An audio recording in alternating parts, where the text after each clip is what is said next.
Life community. Troy Snyder here. Hope you guys are doing well. Again, just want to come to you with a few little helpful thoughts and tips regarding treatment of sex addiction, betrayal trauma, and the repair in the relationship. So, when you get on the journey, right, of recovery, healing, and repair, it's a journey. It's going to take time. You're going to go through some ups and downs, and maybe downs and ups, and it's going to be that way, especially early on, until there's some good recovery of sobriety, there's some good healing, there's some time of consistency, and there's a renewal of the mind and the heart, and then it gets better. It doesn't always turn out easy all the time, but it gets better. We see that. So the first early stages of treatment are difficult.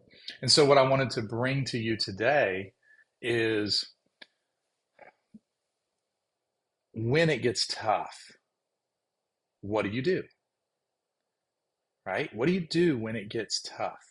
And so I want to give you a couple things that I kind of try to teach my clients to do when it gets tough.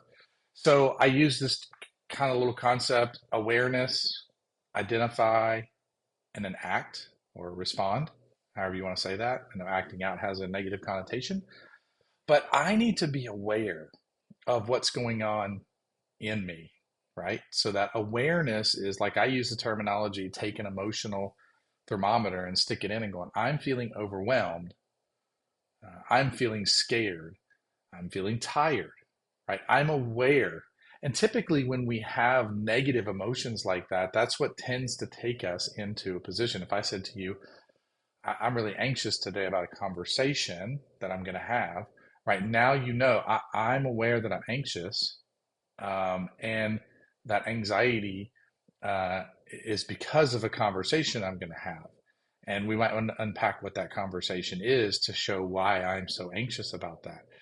I don't typically say, like, oh, I'm excited about the conversation, because most positive feelings we just kind of roll with and go with, but the negative ones have a big impact on us. So I teach my clients, hey, be aware. Maybe 2 to 4 times a day, sit down and write down kind of how you're feeling at that moment. That begins that training process. In the morning, I'm feeling X. In the afternoon, I'm feeling Y. In the end, I'm feeling Z, right?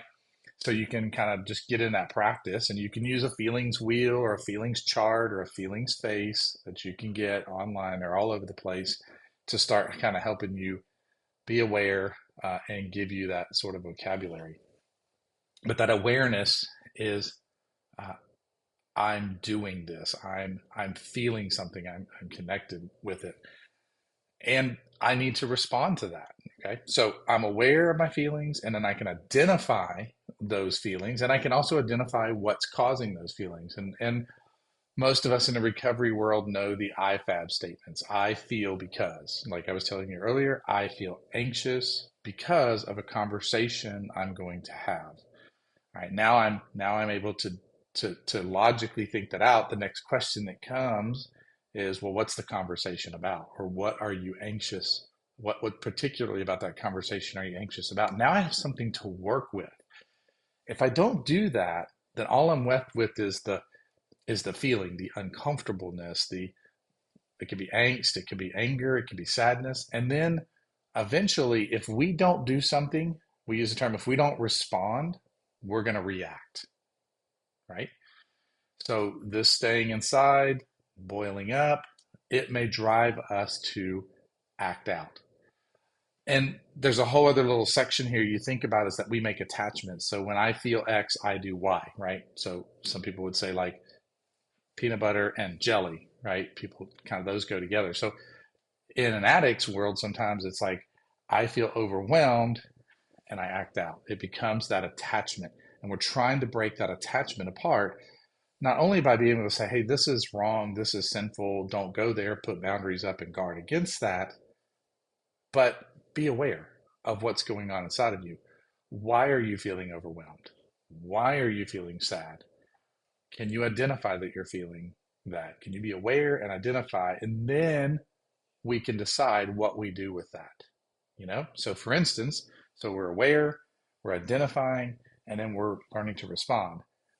If I'm anxious about a conversation I'm going to have, just by the very nature of me being able to verbalize and be aware and identify and communicate why to somebody, my anxiety level can go down because I've brought it into the light. I've bared that out to somebody else, right? That could be enough just to through prayer, through conversation with friends, through journaling, getting that stuff out. Do not leave it inside, but getting that stuff out will really be helpful. But I can take some other action steps as well, right? So I feel anxious because of this conversation. I can talk to a friend and they can ask me, okay, so who is this conversation with? What is it about? What makes that anxious? Is there any good in it? Right? So you can have someone kind of dialogue with you. I can do that in my journal. I can write that kind of stuff out and, be aware more specifically of what's causing it. And then as I go through that, there may be some things that conversation is not going to go well. Maybe it is I'm going to get let go, or maybe it is I'm going to pay a fine, or maybe it is that there's going to be some consequences for something I did.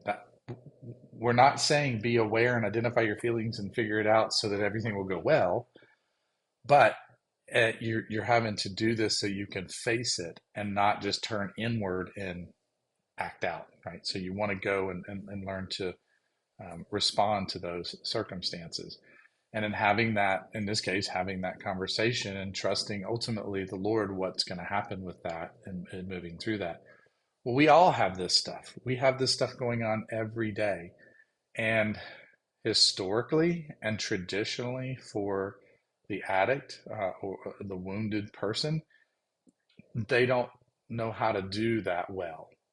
And what they've been taught to do with emotions is maybe they haven't been taught about what emotions are or the value of them.